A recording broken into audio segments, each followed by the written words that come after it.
What's up, foodies? In this video, I'm going to show you my take on an apple fritter. I'm combining a focaccia with an apple fritter to make my glazed apple fritter focaccia. It's really simple and easy to make. It's crispy on the edges, it's soft and fluffy inside, and it has a sweet caramelized apple filling. And the whole thing is covered in a sweet vanilla glaze, just like a real fritter. And the results in the end were so amazing, we honestly ate this whole thing in about 10 minutes. No guilt here. With that said, let's get into it. First thing we're going to do is wake up our yeast. In a measuring cup, combine 480 grams of warm water. Now add in 8 grams of instant yeast, or roughly 1 package. You want this around 100 to 110 degrees Fahrenheit. Give it a stir and let it sit for about 5 to 10 minutes until it gets foamy on top. That foam is your proof that your yeast is alive and active. If it doesn't foam up, your water's probably too hot, or it's too cold, or the yeast is dead. Now you want to know this before you start, not after you mixed all your dough. Now while that's activating, grab a large mixing bowl and whisk together 600 grams of all-purpose flour and 12 grams of salt. It's roughly about 2 teaspoons. I like to whisk them together first rather than adding salt straight on top of the yeast, because salt in direct contact with the yeast can slow it down. Once your yeast mixture is nice and foamy, make a well in the center of your flour, and then go ahead and pour in that mixture, along with 90 grams of extra virgin olive oil. Adding that olive oil into the dough is going to help keep it tender. Now using a sturdy spoon, mix everything together until you get a rough, shaggy dough. Then switch to your hands and mix until there is no dry flour left. And I want to be clear here, we're not kneading the dough. No kneading at all. This dough builds all of its strength through time and folding, which is what makes focaccia dough so forgiving and such a great one to start with if you're new to bread. Now cover your bowl and let it rest for 30 minutes. After that rest, we're going to do 4 sets of stretch and folds spaced 30 minutes apart. Now I'm using gloves, but you can wet or lightly oil your hands so the dough doesn't stick to you. Grab one side of the dough, stretch it up and over into the center. Then rotate the bowl quarter turn and do the same thing on the next side. Go all the way around so you folded all 4 sides. Then cover the dough in between each set. What's going on here is that each fold is realigning and building the gluten strands, giving the dough more structure and strength without mechanical kneading. So basically lamination for bread dough. Now after your 4th stretch and fold, transfer the dough into a lightly oiled rectangular container. And I do mean rectangular, not round. The reason is it pre-shapes our dough roughly into the same proportions as our baking pan.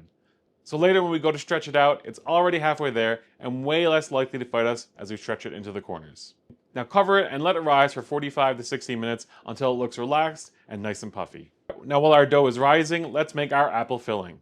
In a large skillet over medium heat, melt 150 grams of salted butter, add in 3 to 4 medium apples, peel, cored, and diced. Then add a pinch of salt and cook for 7 to 8 minutes, stirring occasionally. You want them to just be starting to soften here, but still holding their shape. Now remember, these apples are going back into the hot oven later. So if they're already mushy now, they're going to be baby food by the time they're done. Once they're softened slightly, add 1 tablespoon of ground cinnamon, some freshly grated nutmeg to taste, 125 grams of brown sugar, and 1 tablespoon of vanilla bean paste. Sometimes I add 2. You can't go wrong with lots of vanilla. Then cook for another 1 to 2 minutes just until the sugar is dissolved and everything is coated in the apples nicely. Now we're going to take this off the heat and remove half of the apple mixture into a separate bowl. That half is going to be our topping later.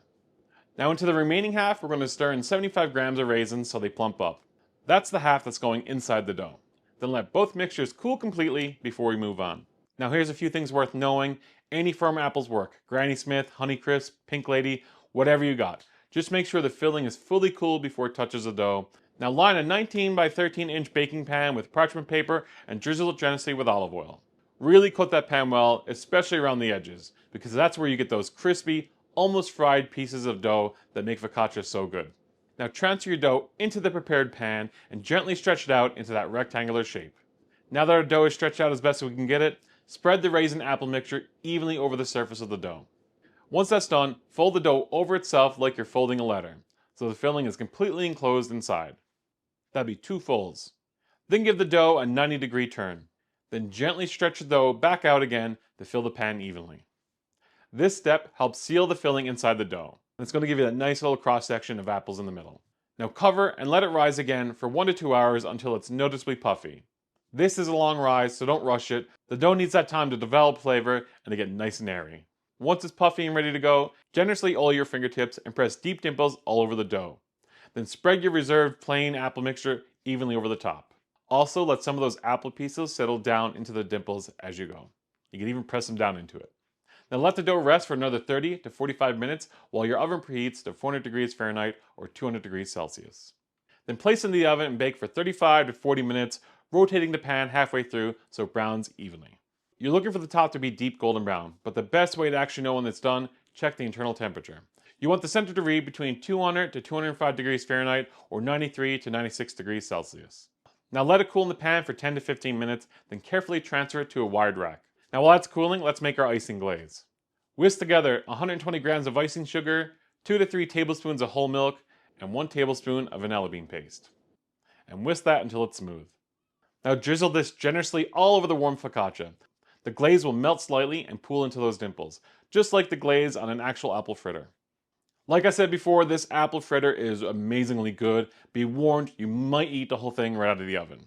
Also, this reheats really well in the oven. Just place it into the oven at 400 degrees for a couple minutes. It gets nice and hot. Also, you get a little crispiness from the sugar on top. So good, really delicious. Can't go wrong with it. Now this focaccia is best the day you'll make it, but it'll hold covered at room temperature for a couple days, if there's any left. And if you haven't checked out my Greek cookbook yet, the link's in the description below. If you make this recipe, let me know in the comments below, and if you like this video, give a thumbs up, a subscribe down below, and until next time, FOOD-DEE out.